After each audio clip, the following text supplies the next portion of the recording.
बिस्मिल्लाहिर्रहमानिर्रहीम, अस्सलाम वालेकुम। हमाद सईद के साथ मैं हूं अफवाक नज़ीर। नाज़रीन, आज के प्रोग्राम की डिस्कशन में बात करेंगे बैरिस्टर गौहर की जगह अली ज़फ़र का नाम ज़ेर गौर है चेयरमैन पीटीआई के लिए। वैसे उन्होंने भी जो है वो तहफ़्फ़ुज़ात का इज़हार किया इस चीज़ के ऊपर, तो देखना ये होगा कि अब बैरिस्टर गौहर की जगह जो है वो कौन पीटीआई का चेयरमैन बनता है। इसके अलावा इंट्रा पार्टी इलेक्शंस के बाद पाकिस्तान तहरीक इंसाफ का जो स्टेटस है अपना, वो बहाल हो पाएगा या नहीं। फजलुर रहमान ने भी हुकूमत बनने के बाद एहतजाज की कॉल दे दी है। इतना पैसा लगाने के बाद भी अगर यही मसाइल पाकिस्तान को रहने हैं, इतना इलेक्शंस के बाद भी जो है वो पॉलिटिकल स्टेबिलिटी ना आ सके, तो फिर ऐसे इलेक्शंस का क्या फ़ायदा। इसके अलावा निगरान हुकूमत के दौरे हुकूमत का भी जो है वो पोस्टमार्टम करेंगे। मखलूत हुकूमत जो बनने जा रही है, क्या ये पाकिस्तान को मसाइल से निकाल पाएगी या नहीं। फिर इसके अलावा जो है वो पाकिस्तान के मसाइल का हल जो था वो अक्सरियती हुकूमत थी। क्या मखलूत हुकूमत, कमज़ोर हुकूमत चूँकि तस्वुर की जाती है, ये पाकिस्तान को जो है वो मसलों से निजात दिला पाएंगे। सारा तजिया करेंगे इसके ऊपर। हमाद सईद साहब, पहले तो आपको वेलकम। Thank you. अच्छा हमाद साहब, पीटीआई से शुरू करते हैं। बैरिस्टर गौहर की जगह अब अली ज़फ़र साहब चेयरमैन पीटीआई के उम्मीदवार हैं, तो क्या वजह है कि अब अली ज़फ़र को लाया जा रहा है? क्या बैरिस्टर गौहर अच्छा परफॉर्म नहीं कर पाए? जी, ये बात बिल्कुल दुरुस्त है कि बैरिस्टर गौहर जो है वो कोई बहुत अच्छा परफॉर्म नहीं कर पाए जैसे कि इमरान खान साहब ने सोचा था। उसमें उनकी सोच ये थी कि ये शायद इस्टेब्लिशमेंट से भी अपने जो हमारे तल्लुकात हैं उसको ठीक कर लें जी। और दूसरे नंबर पे उनकी ये थी कि ये कोई थोड़ा सा एग्रेसिव खेलेंगे, लेकिन बदकिस्मती कह लें। और दूसरे नंबर पे इमरान खान साहब के उनके साथ कुछ इख्तलाफात जो है वो बढ़ गए हैं। बैरिस्टर गौहर को इमरान खान साहब ने आज से तकरीबन 1.5 हफ्ता कबल ये कहा था कि आप आईएमएफ को ख़त लिख दें कि नई हुकूमत जो बनने जा रही है उसके ख़िलाफ़ जो है वो रास्ते में कोई थोड़ा सा रेजिस्टेंस आए। लेकिन बैरिस्टर गौहर ने उनको वहीं पर जवाब दे दिया था जेल के अंदर ही कि ये मुल्की मफाद के हक़ में नहीं होगा और हम इसके ऊपर सोचेंगे। लेकिन इमरान खान साहब ने उनको इंसिस्ट किया कि नहीं, आप ये ख़त लिखें और लाजमी लिखें, जिसको उन्होंने अभी तक ओबे नहीं किया, जिसकी वजह से कोई थोड़े से। दूसरे नंबर पर मरवत साहब जो हैं उन्होंने शिकायत की हैं और उन्होंने कहा है कि इन्होंने जो टिकटों की तकसीम है उसके अंदर भी थोड़ी सी एक ख़ास ग्रुप की तरफ जो है उनका झुकाव रहा है, जिसकी वजह से थोड़े से इख्तलाफात, और ये इख्तलाफात अलीमा ख़ान के भी हैं। अच्छा, मरवत साहब ये बड़ा खुल के कह चुके हैं कि इनकी नाअहली की वजह से इनको हटाया गया है। जी बिल्कुल, वो बिल्कुल यही है ना कि मैंने आपको बताया कि इमरान खान साहब जो हैं वो शुरू से एग्रेसिव खेलते हैं और हमेशा एग्रेसिव खेले हैं। लेकिन गौहर साहब जो है उसके बरक्स खेल रहे हैं। लेकिन अली ज़फ़र जो है वो भी इनके मेयार के ऊपर पूरा नहीं उतरेंगे। अली ज़फ़र साहब को लाया जा रहा है कि वो शायद इस्टेब्लिशमेंट के साथ उनके राब्ते बेहतर हैं, लेकिन गौहर खान और अली ज़फ़र के दोनों के सेम राब्ते हैं। मगर ये है कि बहरहाल ख़ान साहब का चूँकि मिजाज है वो एग्रेसिव खेलते हैं, फ्रंट फुट पर खेलते हैं, लेकिन ये दोनों साहबान जो हैं ये बैक फुट के प्लेयर हैं और ये टेस्ट मैच शायद खेलना पसंद। अच्छा हमाद साहब, ये जो आईएमएफ को खत लिखने वाली बात है, ये तो वाकई मुल्की मुफाद में थी, क्योंकि जो भी नई हुकूमत बनेगी उसे आईएमएफ से रुजू करना ही पड़ेगा। जी बिल्कुल, ये मुल्की मुफाद में है। गो के हमारी हुकूमतों ने कभी खुद इंसारी की तरफ कदम नहीं उठाए, लेकिन बहरहाल इस वक्त मजबूरी नहीं, ये है। इमरान खान साहब का जो खत है वो मुल्की मुफाद में होना नहीं था। नहीं, मैं नहीं समझता वो किसी भी तौर मुल्की मुफाद में है। वो एग्रेसिव एक जज्बाती आदमी है। अगर वो अपने दौर को देखें तो उन्होंने 3 मरतबा IMF के पास गए हैं, बल्कि 4 मरतबा IMF के पास गए हैं। और इस वक्त सूरत हाल जो है वो ऐसी है कि जो जिससे बचना बड़ा मुश्किल है। अगर IMF के पास ना गए तो आपको ये वाज़े इशारे मिल रहे हैं कि पेट्रोल जो आज आपको 300 का मिल रहा है वो आपको शायद 1100 या 1200 रुपये लीटर मिले, और रोटी जो है वो 100 रुपये पर चली जाए। और ये बड़े ख़तरनाक इशारे हैं। अगर हम IMF के पास ना गए और तवील मुद्दती जो है वो मुआहदे ना हुए तो तबाही होगी। ठीक हो गया। अच्छा हमाद साहब, मुझे ये बताइएगा, पीटीआई जो है वो इंट्रा पार्टी इलेक्शंस करवाने जा रही है, तो इससे पीटीआई का अपना स्टेटस बहाल हो जाएगा?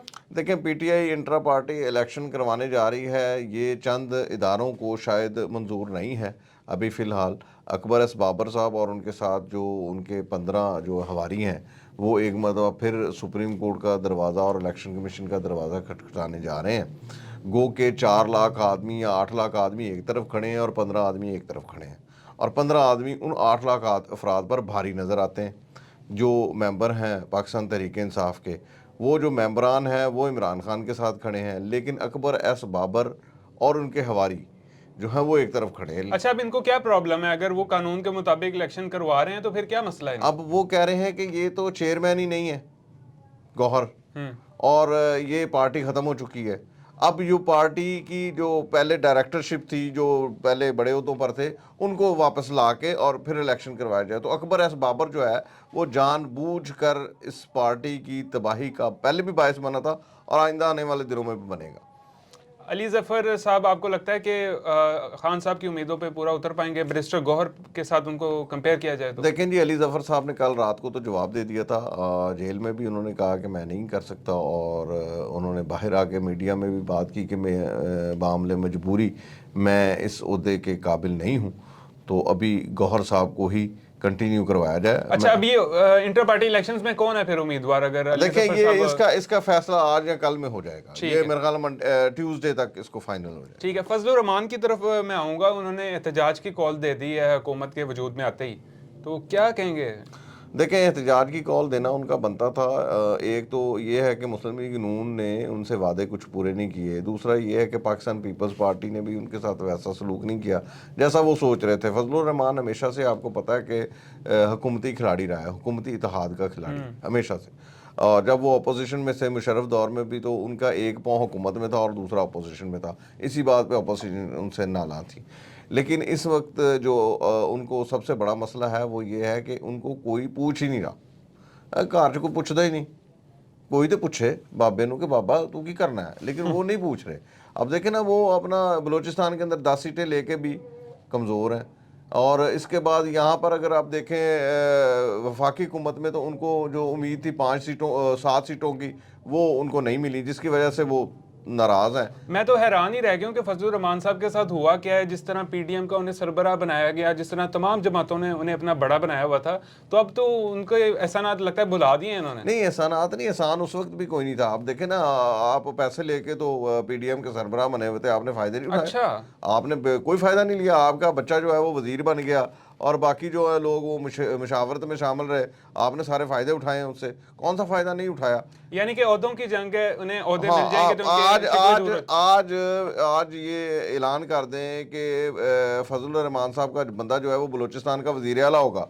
आज ये ऐलान करते हैं वफाक के अंदर 2 वजारतें दे रहे हैं जो इनकी बड़ी महबूब वजारतें हैं, तो मैं कहता हूँ फजलुर रहमान साहब देखें भंगड़े डालते हुए आ जाएंगे, उसमें क्या है। हमारा साहब, आपने तो गाली जिसे कहते हैं ना मुका दी है। अच्छा, मैं ये 57 अरब रुपए लगाने के बाद भी अगर मुल्क में यही एहतजाज होने हैं जो भी हुकूमत बनेगी उसके मुकाबले में, तो फिर क्या फ़ायदा ऐसे इलेक्शंस का जब इस मुल्क में सियासी इस्तेकाम ही नहीं आना? देखें, सियासी इस्तेकाम कभी भी पाकिस्तान के अंदर नहीं रहा। ख़ास तौर पे मैं थोड़ा सा वजाहत कर दूं कि अयूब खान के दौर से पहले का पाकिस्तान को देख लें। जब हम जापान को कर्ज़ा दिया करते थे, जब हम लोग जर्मनी को कर्ज़ा दिया करते थे, जी। जब सऊदी अरब के को ज़कात हमारे मुल्क से जाती थी, जब यूएई की तमीरात के लिए हमें बुलाया गया कि हमसे मशवरा किया कि खुदारा हमें बताएं क्या हमें बात। कैसे करना है, जब पीआईए का जहाज़ सऊदी अरब के अंदर उतरा तो वहाँ का हाकिम जो है वो जाके उस जहाज़ को रिसीव करने चला गया। जब ये सारी बातें थी, जब जमहूरियत का चिराग पाकिस्तान के अंदर रोशन हुआ, तो फिर बाकी चिरागों में रोशनी नहीं रही, क्योंकि जमहूरियत के साथ वो करप्ट लोग, वो करप्ट नासर जो हमें खाने के चक्कर में थे, वो उसके साथ आगे आ गए, और आज तक हम उनको भुगत रहे हैं। अच्छा, हमारा साहब, चूंकि वक्त कम है, सवाल ज़्यादा हैं, निगरान हुकूमत के दौरे हुकूमत का ज़रा पोस्टमार्टम तो करें। निगरान हुकूमत देखें जब आई थी तो उस वक्त इमरान खान के ऊपर कोई इतने केसेस नहीं चल रहे थे। जब निगरान हुकूमत आई तो एक टारगेट लेके आई कि इन्होंने इमरान खान और इनकी इत्तेहादी जमातों को के ऊपर केस करने हैं। आप देखें, परवेज़ इलाही को देख लें, इमरान खान की पार्टी को देख लें। आज ना परवेज़ इलाही की कोई पार्टी है, ना इमरान खान की पार्टी है। दोनों पार्टियों को उन्होंने ख़त्म कर लिया किसी न किसी तरह, और इसी तरह इनके लोगों को हिरासत में लिया, गिरफ्तारियां हुई, तमाम तर लोग पकड़े गए, और नतीजा आपके सामने है। फिर तीसरे और आखिरी नंबर के ऊपर इस निगरान हुकूमत ने जो इकदाम किए हैं वो सारे नून लीग से पूछ के किए हैं। नवाज शरीफ यानी कि साग डार और इनकी मुशावरत से किए हैं अब तक।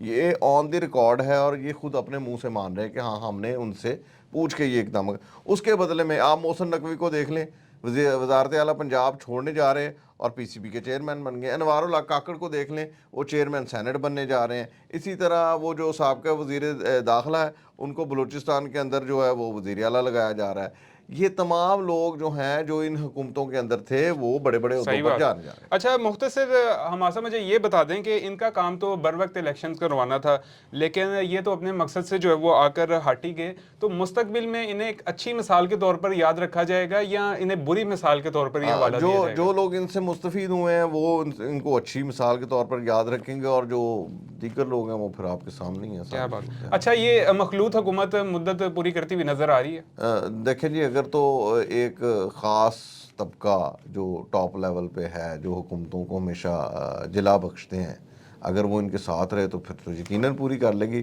ویسے انہوں نے ابھی تک جو اقدامات کیے ہیں وہ اس میں تو نظر آ رہا ہے کہ جیسے بلوچستان کا معاہدہ دیکھ لیں کہ 2.5 سال کا کیا ہے. اسی طرح حکومت سازی کے اندر جو ہے ان کی یہ ساری، یہ اسے لگتا ہے کہ شاید ان کو 5 سال کروائے جائیں. صحیح بات. اچھا یہ بتائیے گا پاکستان کے مسائل کا حل تو اکثریتی حکومت تھی، تو مخلوط حکومت کے بس کی بات ہوگی پاکستان کو ان مسائل سے نکالنا؟ پاکستان اگلے 5 سال نہیں، اگلے 10 سال کے لیے IMF کے پاس بطور گروی جا رہا ہے.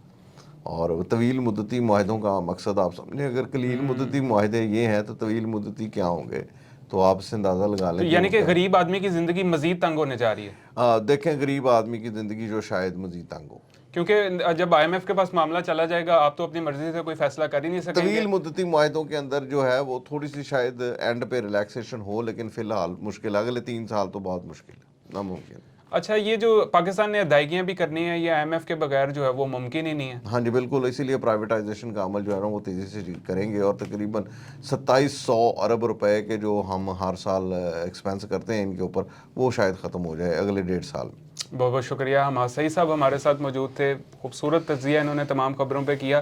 ناظرین اسی کے ساتھ یہ تھا ہمارا آج کا پروگرام. آپ سے ملاقات ہوگی انشاءاللہ نیکسٹ پروگرام میں، تب تک کے لیے اللہ حافظ. اینڈنگ الگ کر لیں. بہت شکریہ حماد صاحب آپ کا. ناظرین یہ جو ابھی ابہام کچھ باقی رہ گئے ہیں پاکستان کی کرنٹ سچویشن کو لے کر، آنے والا وقت کے جو ہے وہ اسے دور کرے گا. اسی کے ساتھ یہ تھا ہمارا آج کا پروگرام. آپ سے ملاقات ہوگی انشاءاللہ نیکسٹ میں، تب تک کے لیے اللہ حافظ.